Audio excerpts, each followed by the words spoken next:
Chobot, thanks so much for taking some time. I know it's Friday. Prep is on for tomorrow, the Legacy Cup. I know you had training last night, so I appreciate you taking the time to chat with me a little bit.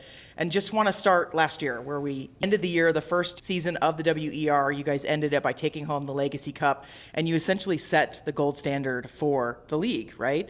And coming into 26, how did you want to build on that championship foundation right from day one? Yeah, I think it was a completely different team. I had a really high changeover, and we went from a senior veteran team to a very young, inexperienced team. So that was different. And I don't think we wanted to carry over on a championship because that's what last year's group did. They won that. It's a different team, it's a different makeup, and it's a different core group of leaders. Obviously, sprinkle in some returners, but I think most importantly for us, when you come and decide to play for Onyx, like you sign up for our standards and you sign up for our values. So we're not a team that redefines those. So I think that helps us when we drop into a season because all that work's done and expectations are set. Would you be comfortable sharing some of those values, and what's your basis for the team? It's no secret. We have grit as a value, and what we try to do is the challenge I set forth to the very first group. I asked him, I was like, I'm not interested in buzzwords. I'm not interested in spending 2 hours at the beginning of the season and then we never touch these values again. So one of the things that group and the mini group leaders do really well is every week we have a value and we live that value, and then we represent, or we pick 4 members that best represented that value during the week. What's the value for this week then? Can't say it. Secret stays. All right, so then let's go through. I'm just going to walk through a little bit of the season. That first week, Bay handed you your only loss of the season on the opening weekend. What was the message to the squad after that match, and how did that lay the groundwork for then winning 9 in a row? Yeah, I think it was it was a toughie, right? Because Pac-4 came in the middle where we had the preseason, we had 3 games. It was easier to get some expectations. Pac-4 came basically during the whole preseason block, which wasn't a problem. I'm blessed to have a great staff in Rachel Johnson and Jess Wooden, and Big T comes and helps out. So that way it wasn't necessarily that prep, but it's just a little bit different tone and tempo and different things like that. But I think it was probably one of the best things that could have happened for us, to be honest. It was a reminder to the girls that this year's team is different, and we got to define what makes us unique and special. So no one liked to lose, but man, talk about a pill that made people work harder for the rest of the next couple blocks. So maybe that blessing in disguise, like you said. And then this weekend, you're going to be missing 5 players, as you just alerted me to. You've got Wilkins, Brody, Shear, Feasby, and Hall all away with the Falcons. How is that mentality? And then a couple players away from the club players. I'd love for you to share those players as well, because they're Club 7s. How has that changed? So you're essentially, you said 10 spots are going to be different this weekend. You lose 5. Those are 5 starters, obviously. So you move bench players up. So you lose your starters, and then you got to replace your bench. This whole team, going back to question 1, I think, is we had talked about our values and our definition of what our team is. And I think we very much celebrate the concept of elevate. We're excited when people are doing cool shit. Yeah. And we don't look at it like, oh man, we lost this player. We're super excited for them to get the opportunity. That's one of the reasons why you want to come play in the WER, you want to come play at Denver, is you want to have that experience that puts you in the best spot to be able to raise your hand for everywhere. So we are excited, we celebrate it, we send messages, they send messages to us. And then obviously we have 2 on-call players. They didn't get the opportunity, but they filled a role as an on-call player. And when you look at the growth that they've had, I'm really excited to watch them go away and play in the D1 championship and try to win a 7s. So we're excited for them. And then we also lose an assistant coach. So it's just the next opportunity, but we're excited. You know, it's cool to have players all over. You're sprinkling players everywhere. We talked early in the season about that you wanted to be the best in the league, but you wanted to develop rugby players across all aspects of the sport. So I love that you're willing to let those players go, touch all those pieces. That's why we put in that concept of elevate. We know we're going to be a team. This team will always be a team that's going to be built on players that are going to take opportunities to go and be better and showcase skills.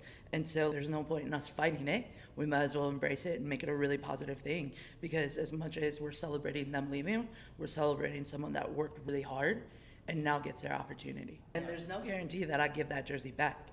You go away, but someone else elevates it and they play and they're like, yeah, here I am. Better work twice as hard to get it off of her. It's great mentality. Allie Cunningham and Michaela Wilkins have been just superstars for the Onyx this year. They've been your premier scoring punch all year, combining for over 150 points. What's impressed you most about Allie's growth and composure under this pressure? I think we've challenged Allie in different ways. Obviously, she's going to be the first player to play in the Legacy Cup for 2 different teams. Hopefully, we can get her a different result this year.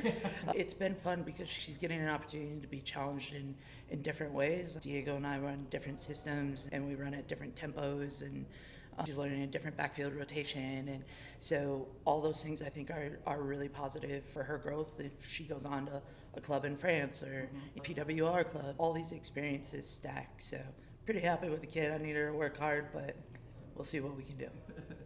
And then your front row, you've had some rotation, but the last few weeks it's really been essentially the same. You've secured 100% scrum in the most recent matches. How important is that set piece platform when you also has 100%? I got to give a lot of credit. We weren't scrumming exceptionally well in that first half of the season. The girls came to me and they were the ones that asked for extra time. They asked for a scrum corner.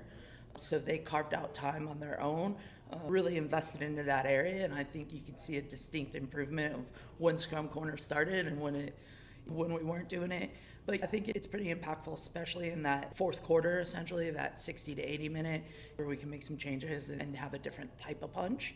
So obviously I care about every set piece, so not interested in losing a platform.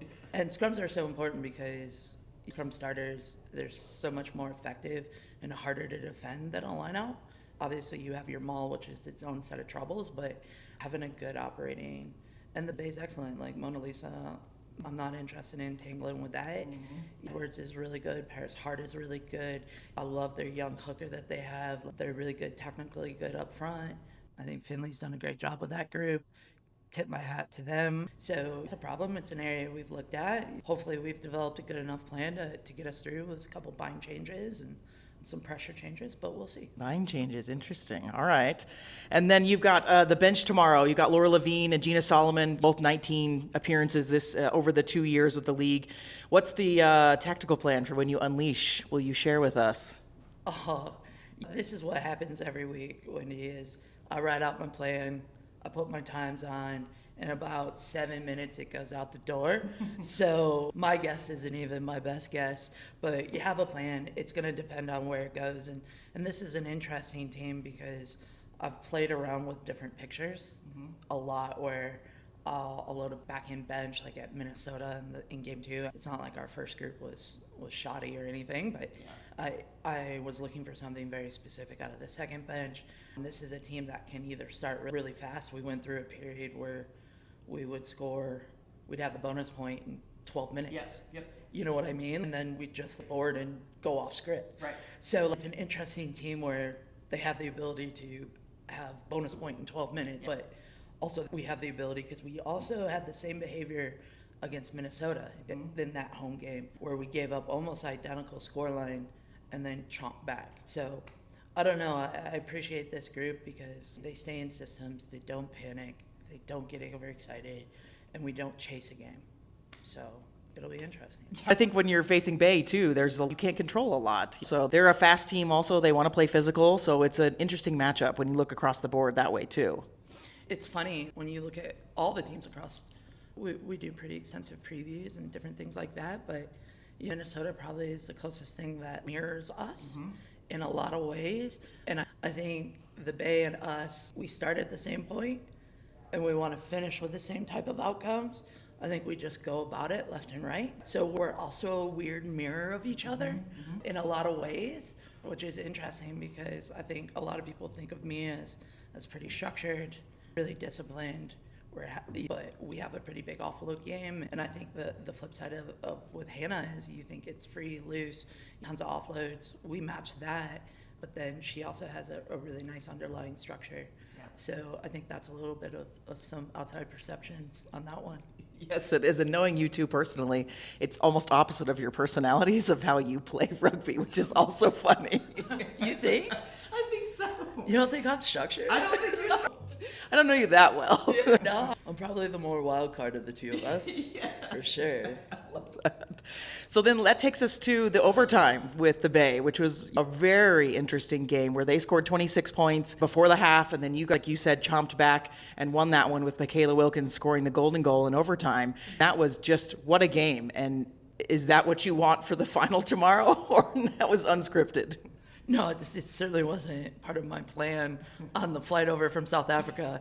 That was not what I envisioned. But no, I think that just goes to talk a little bit about what I was saying earlier, where this team does have confidence that it can score points in bundles. I think we were down by multiple tries with like 8 minutes left.